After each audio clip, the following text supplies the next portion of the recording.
Good morning, everyone. This is Jim Wieser of the Wieser Podcast. Welcome this Tuesday, July 21st.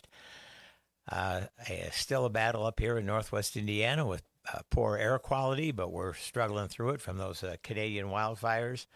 But we're working our way. We're working our way through it, and especially particularly today because I have a special guest who I'm so happy to have here on an issue, although of significant local impact. It also has a statewide and a much larger impact, and I'm going to get right into it. Um, and maybe can we bring Eric on now? We'll bring him in here as soon as he pops. There he is. Eric, can you hear me? Yeah, Jim, how you doing? Good. Good morning. Good morning, Eric. Folks, let me introduce you here real quick. Um, the, the Our individual here on Zoom is Eric Schultz. Eric is the president of USW 7-1, Local 7-1. Uh, so that's United Steelworkers Local. And those of you here locally sure know this issue, but this is branched out and become a much larger issue, and we're going to let Eric speak about that in just a second. Um, in this particular instance, Eric represents the good men, working men and women of that local who work in the BP oil refinery here in Hammond and Whiting. One of the largest, if not the largest, refineries in the country, certainly in the Midwest. And unfortunately, for whatever reason, and I'm going to let Eric speak about that, the men and women that I believe there's 800, maybe slightly more than 800 of these folks that have been dramatically impacted and negatively impacted by lockout that's been imposed by BP that came up during the course of negotiations of a new contract. So, having said all that, let me bring in the man himself, Eric Schultz. Eric, what a pleasure to have you here. Certainly under circumstances that aren't the most pleasant. Folks, Eric, truth be told, Eric and I have been friends for some period of time. I know him to be a great leader, not only in his organization but in his community. And I know this has just got to be so difficult and so hard on you, Eric, and on your folks. But can you kind of give us a little background and maybe a bit of an update as to what the status of your situation is before we get into some of the real specifics? Yeah, absolutely. So we began bargaining this collective bargaining agreement in the beginning of January of this year. Our contract was set to expire January 31st, midnight, February 1st, January 31st going into February 1st. We weren't at that time, we weren't even close to an agreement. So we agreed with the company to go on rolling 24-hour extensions. We did that for quite some time. We continued to bargain. But from the very beginning, we could tell based on the amount of proposals that the company had put on the table and the severity of the changes, just how heinous some of the proposals were, that it became apparent early on that British Petroleum really was not interested in getting an agreement. It was more just a matter of just put an entire wish list on the table with the intent to kind of goad us into a strike. And we didn't want, we had strike authorization. We had over 98% strike authorization from the membership going into bargaining, but it's something that we don't take lightly. And it's, we're not going to run headfirst into a strike. A work stoppage is something that doesn't, it doesn't benefit our members. It doesn't benefit the company. It's just something, it's a last resort. But at some point, I think it seems to us that the company just, they had hoped that we would strike. And if we didn't strike, eventually they would lock us out, which is exactly where we're at right now. So, we continue to to meet with a company, but really at this point, the company's not moving much off of their proposals. So it's we're just kind of in this holding pattern where the company it's apparent that they're just trying to starve our families out in the hopes that the longer this lockout goes on, eventually that same proposal that the membership rejected, they had offered us a last best and final offer, and we took it to a vote, and the membership overwhelmingly voted no on it. And the two subsequent proposals afterwards were actually worse than the last best and final offer. So it's obvious that they're just trying to starve us out, and in the hopes that our members will eventually say, well, that proposal is it's not good, but it's better than not having a job at all.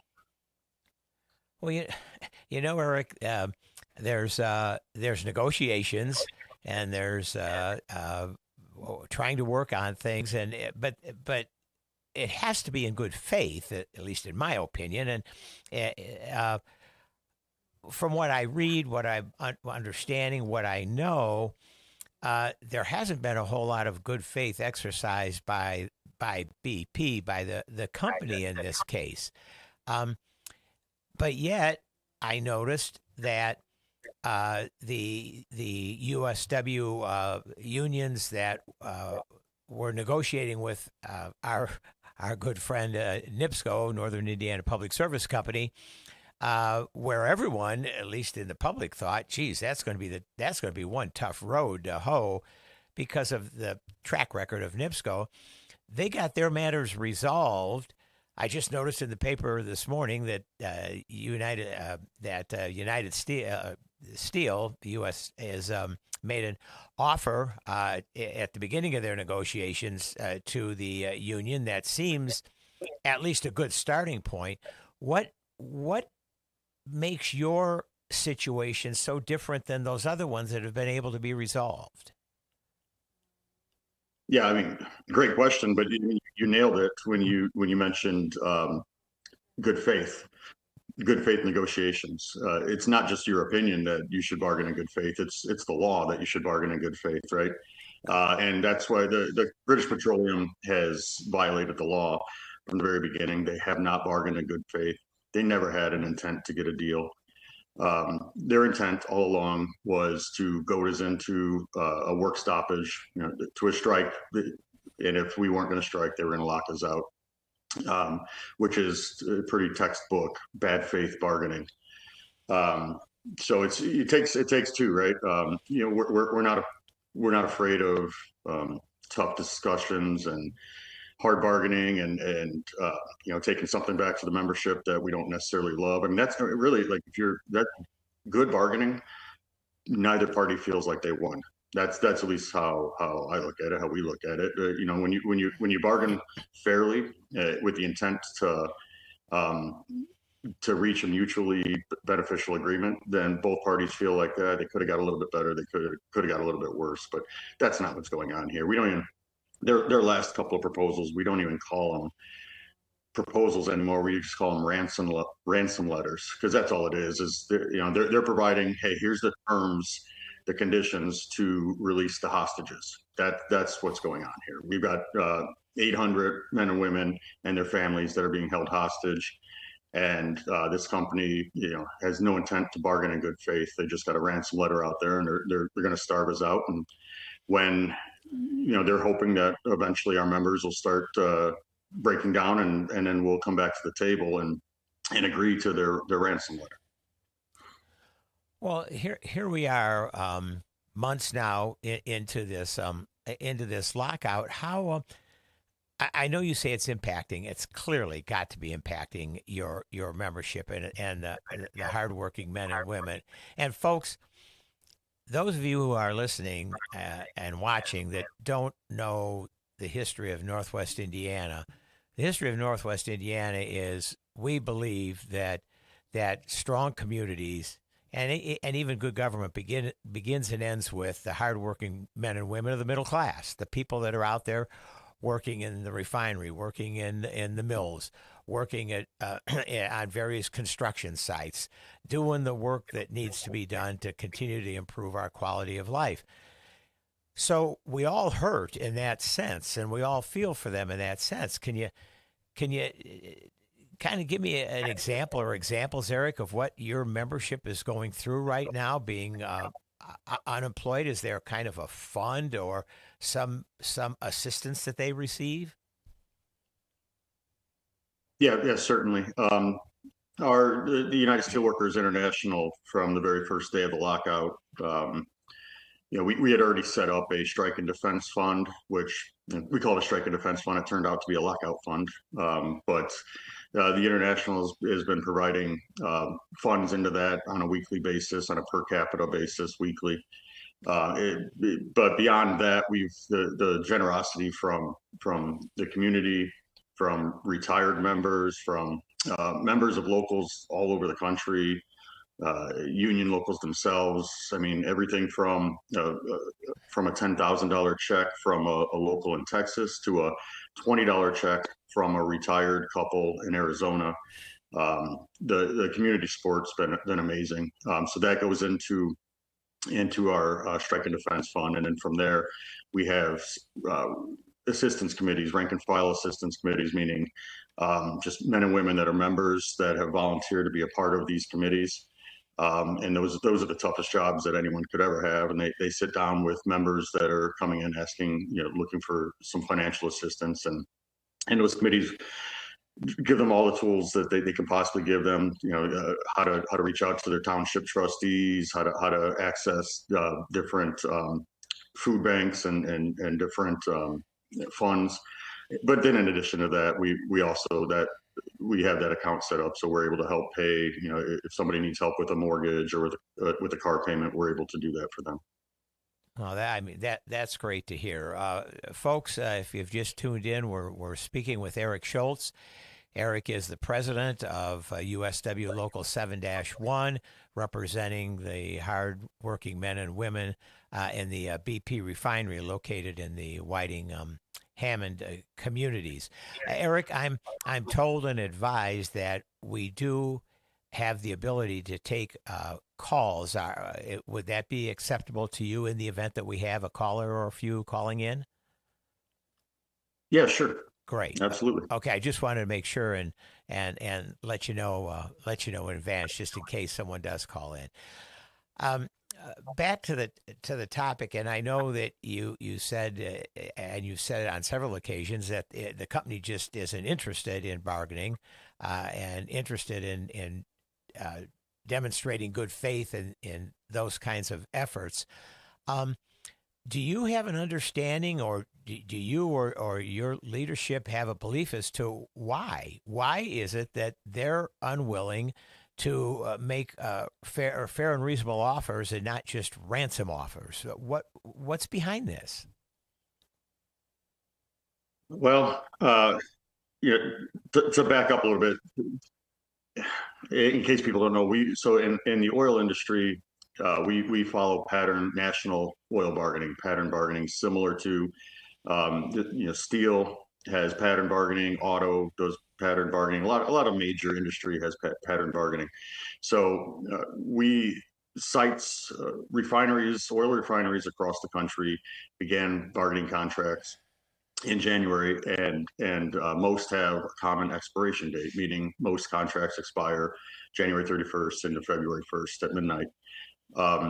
Every oil refinery in the country settled the contracts. Every oil company was more than happy to agree to the national pattern. British Petroleum in Whiting, Indiana is the only oil refinery in the country that would not accept national pattern bargaining.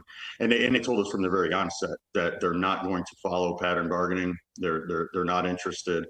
So we knew that we were in for this fight. But the whys, I mean, it'd be speculation, Jim, but I mean it's pretty apparent if you follow British Petroleum in the headlines. It's been a corporation that's really been unfortunately, it's like a ship lost at sea or just on rocky waters. I mean, the board has been, I mean, they've replaced the CEO. The board members are getting fired. It's depending on what day of the week. You don't know who's in charge. That's how it feels as an employee of this company. You don't know which direction. Not that long ago, we were running headfirst into the green and into green energy, and now the pendulum swinging, and we're running 180 degrees in the opposite direction. So really, it's a very confusing company to work for, because really there's a lot of chaos at the top, and I feel like we are the ones that are paying the price for that. We've got some very active investor groups that are pushing these changes, that are really kind of turning this into it's just something where, like, just pump out as much money for shareholders as possible, and that seems to be the direction of the corporation right now. And hopefully, we've got a new CEO, and hopefully we could get some stability here. But as of right now, it's been a corporation that's just completely in turmoil. Kind of sounds and reflects the turmoil in our national government, at least from my perspective. That's just an editorial opinion, folks. Eric, turning attention back to us here, those of us here locally, all of whom support you. I think I see the support building. There was some initial support out there. Then it became kind of shifted to the NIPSCO negotiations, and then now the pendulum's kind of swung back. And I know I've seen cities and towns in Northwest Indiana that have adopted resolutions supporting you and supporting the men and women. I know our congressman has been very active, Frank Mervan, in doing whatever he can and how he can to support you. But is other and I know everybody does this, and they really mean it. But is there anything practical that our elected officials and our governing officials can do to, other than the township trustees that's been assisting your folks, to help your organization in this fight? Yes, I mean, to certain degrees. At the end of the day, if the White House were to step in, this could be handled immediately, but that's not going to happen. From a more local perspective, the support that these town councils, city councils, mayors, county councils, the support that they show, it really does matter. I know some people say, well, it's a resolution, what good does that do? But as the resolutions grow, as people start to actually put their name down and say, I am standing with the women and the men of USW Local 7-1, that starts to matter, and that gets attention from the public, that gets attention from management inside the refinery, and it gets to London. So we ask that these communities continue to go ahead and put their name on a ledger of people that are standing in support with us, and it does help. At the same time, we are working with the governor's office to try to hopefully broker something with this company. But at the end of the day, though, I mean, this is a international, multinational oil company, and they really don't care what our members think. They really don't care what Northwest Indiana thinks. I mean, the way I look at it, I mean, these companies go head to head with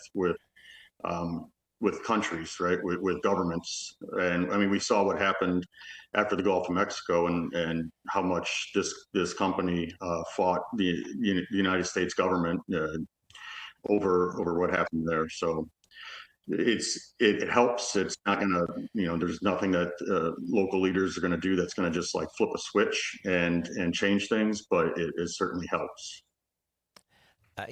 Folks, this again, I just want to remind everybody, the gentleman that's speaking to us and with authority and total knowledge is Eric Schultz, who's the president of USW Local 7-1. Yeah, you said something a few minutes ago there, Eric, that struck me.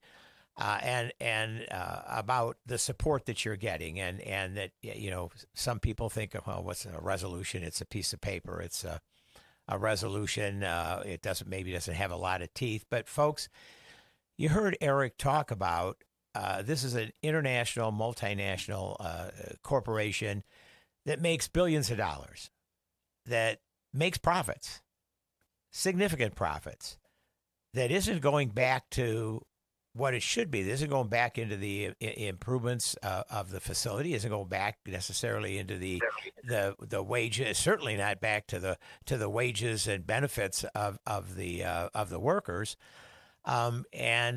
Maybe, I mean, just maybe, there's my law office is on US 30, and I'm right between a BP operation service station at Burr and 30, and one at 30 and 41.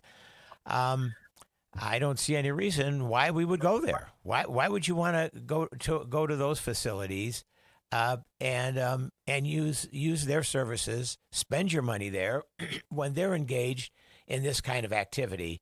And this activity, as both Eric and I have stated before, just is not done in good faith. Think about that, folks. Think about where you spend your money. Think about what really has an impact. The only thing that has an impact on a company like that is the bottom line. And the bottom line is how much money are they making? Well, let's try to make sure they don't make as much money as they used to. Let's figure out a way to do that, folks, and make sure that we aren't frequenting their service stations until they agree to come to the table in good faith and bargain and come to an understanding and an agreement. That's just my thoughts on that. In the meantime, Eric, how does, and I'm a novice on this kind of thing, how does a refinery of that size and scope that puts out hundreds of thousands of barrels of oil a day, how does that operate when you all who are trained, experienced, knowledgeable employees aren't there to do that?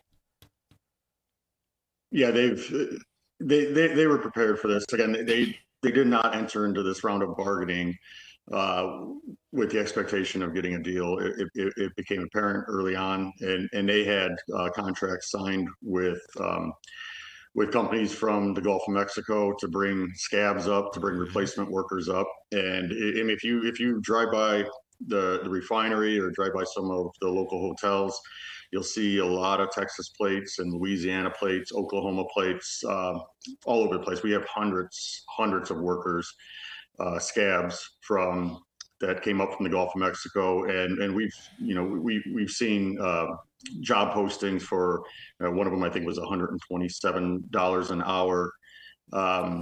With no experience needed to come on up for a 6-month contract to work in the refinery. So we've seen everywhere from $120 to $150 an hour is what they're paying these scabs to come up and try to starve out these families. So between the salaried folks that are kind of stuck in there, it's not their choice. They've got to go along with whatever the corporation decided to do. So we've got salaried folks that are in there that are kind of trying to run things with the help of these hundreds and hundreds of scabs working as like the labor force. Well, there you go, folks. Eric's just hit it right on the head. How long have we suffered? Have our men and women that are in the unions, that are trained, that are experienced, that are knowledgeable, that are among the best workers in the country? How long do they have to continue to tolerate this and put up with this just for the sake of the almighty buck? It just is, it's morally abhorrent. It truly is, to realize what is occurring here, and to realize the difference. Let me put it this way. The difference between our trained union workers, our skilled, trained union workers that are there all the time, doing the job all the time, doing it correctly, doing it safely. And then, for whatever reason, company comes along, brings in these scab workers, these workers from all across the country, alleged workers from all across the country that don't have that knowledge, that don't have that background, that don't have that skill, and bring them into a highly volatile situation in a facility that's where there's danger every day. I don't want to overblow it. I mean danger, but it's a dangerous place to work. The emphasis on safety is stressed. I know so many. Besides Eric, I know so many other folks that work out there or have worked out there, and I know their dedication. I know their loyalty. I know their skills. And instead of taking advantage of that, as so many businesses do when they come to Northwest Indiana or are in Northwest Indiana, they just forget that because they need to make a bigger buck. Eric, I'll give you the last word on this because we're going to roll off in just a few minutes, but we got a little time. Just overall, what else can you provide to us or say to us that you believe would be beneficial or helpful to your cause? Well, first and foremost, I just want to thank the community for the support that we have been receiving. It's been tremendous from day one between the businesses that wholeheartedly put a support sign up in their window to the food donations, the monetary donations, supplies that we get in. There's a community group set up on Amazon wish list, and every day it seems like another package is coming in, whether it's diapers and formula or some canned goods. Now there's another organization to set up a backpack drive to help put together school supplies for our members' children. The community support's been absolutely amazing. So thank you to all the individuals and the businesses, leaders in the community that have supported us. And I just ask that it continues. I mean, that's always the fear, is that you get a big wave of support early on and then it fades away. And actually it hasn't happened, and I hope and I pray that it continues, and I ask that it doesn't go away, because this only gets harder as it goes on. You go 4 months without a check, it's a lot more difficult than one missed paycheck. So I thank you to all the support, and I ask that people continue to do whatever they can to support, whether it's through donations or through putting pressure and showing discontent with this company, because what they're doing to Northwest Indiana workers is abhorrent. It's it's just not how you treat people. And in the oil industry, I'd mentioned earlier, we have pattern bargaining. So typically, once the pattern is set, most sites, most corporations, and most locals don't love it, but they agree to it. It's good enough, sign a deal, and move on down the road. There's only been 2 lockouts in the oil industry in the last 25 years, and there's one person that's behind both of those lockouts. Jordan Marks worked for ExxonMobil in Beaumont, Texas. He was part of the HR team that locked out those workers in Beaumont, Texas, and they were locked out for 10 and a half months. While they were locked out, British Petroleum hired him and brought him into the fold, and he's been sitting in the background ever since. So I just want people to understand, this is not something that happens frequently in the oil industry. It's not something that happens frequently in any industry, and it's certainly not something that we asked for, but it is something that executives at British Petroleum did ask for.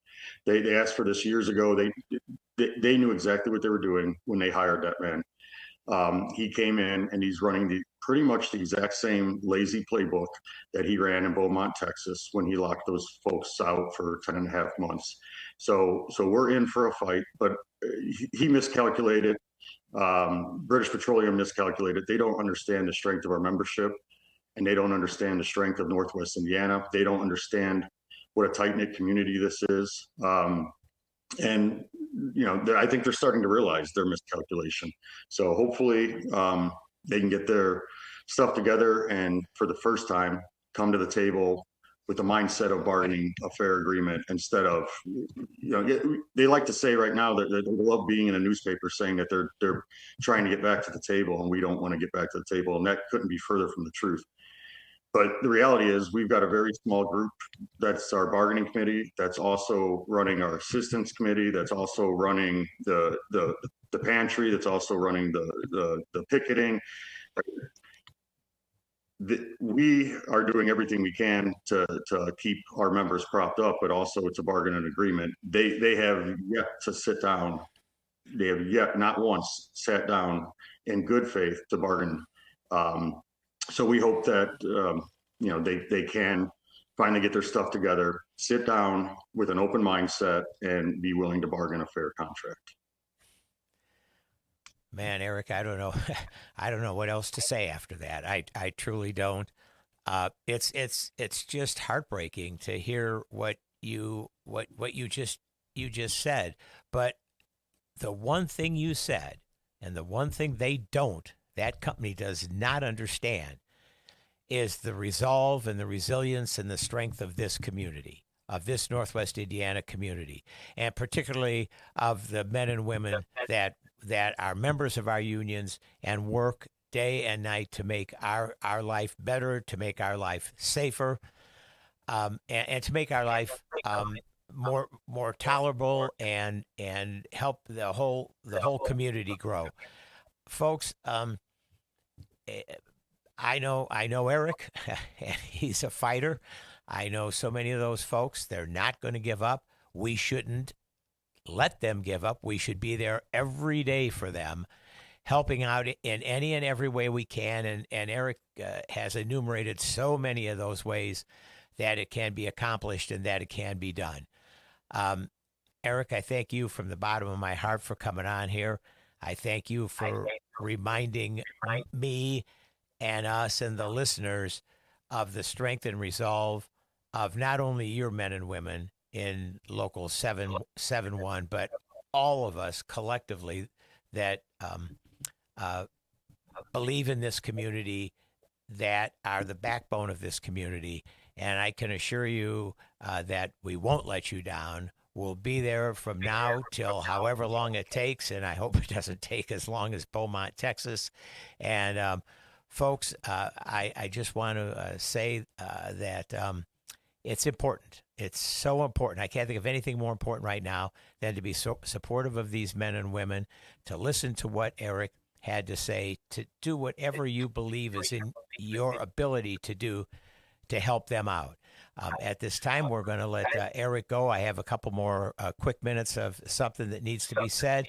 But other than that, Eric, this has been wonderful. It's always great to see you. We're there with you, man, 1,000%. Take care. Thank you, Jim. It's always great to talk with you. Yeah, thanks, Eric. Okay, we're back.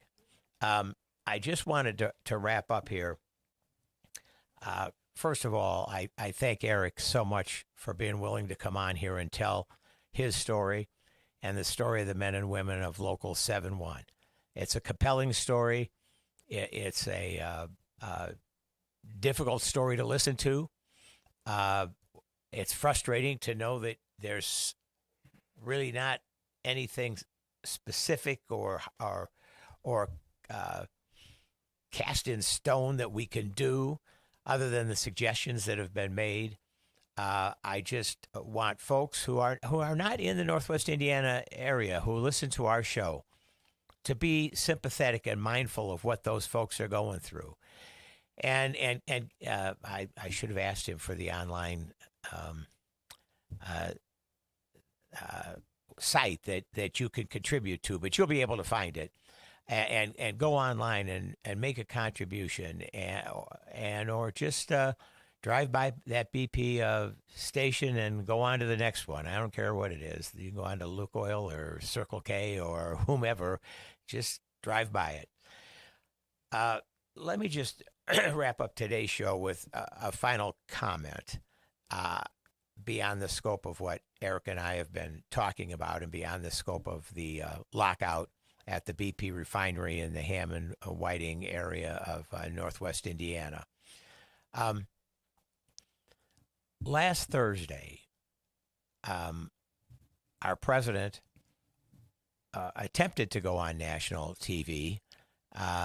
Fortunately, several of the national broadcasting networks realized that it didn't rise to the level of a presidential address to the country, and refused to broadcast it. And they were right. Folks, if you listened to that just rambling, unorganized, or disorganized, I guess I should say, presentation that the president made, that was supposed to reveal to all of us the horrors and the misdeeds and the fraud that took place in the 2020 election. Folks, that's 6.5 years ago. 6.5 years ago. And if you listen to that palaver for that long, God love you, because it was painful. But having been a person who worked for many, many years in elections and still is involved in elections, I have to tell you, all we heard was the same stuff that we've heard for 6.5 years. All the lies, all the misstatements, all the untruths that we've all become accustomed to. The lies in Michigan, the lies that 63 federal courts have shot down over 3 or 4 years as having no merit whatsoever. But he keeps rolling them out and tells us he's got all this new information. Then says, hey, take a look at the hundreds of thousands of pages of the investigation that are that's on file, that the FBI has. I heard an individual, an expert in this area on television, I think it was a couple of days ago, who said, believe it or not, I actually looked at it. He says, nobody really is. Who's going to look at it? He's going to say it's there and it's all new stuff. It's there and it's all old stuff. And he looked at it and he said, in most instances, it proves the case. It proves the case that the election was fair, the election was safe, the election was secure, and that there was no tampering, there was no fraud, there was no anything. I don't know how much longer we're going to have to listen to this for one person in this country to try to satisfy his overinflated ego. I don't get it, and I don't understand. But here's the warning, folks, and I'm going to leave you with this. Be careful. In a little over 3 months, we have a midterm election. That is critical to the forward path of this country, which has been backpedaling since he came back into office in January of 25. Folks, don't be taken in by it. Don't be confused by it. Don't buy into it. There's a game plan here, and the game plan is to interrupt and to potentially overtake or take away or federalize, or whatever term you want to use, the midterm election. Do not let it happen. The best thing we have going in this country is decentralized elections that are done by the states. That's the law. That's the Constitution. All the good men and women that work in that process every year are going to be out there. Treat them with respect and dignity. Do not buy into any need to nationalize or anything like that. Our elections are safe, sound, and secure. I leave you with that thought. Thanks a lot for listening. I appreciate it as always. Have a great week, and we'll see you next time.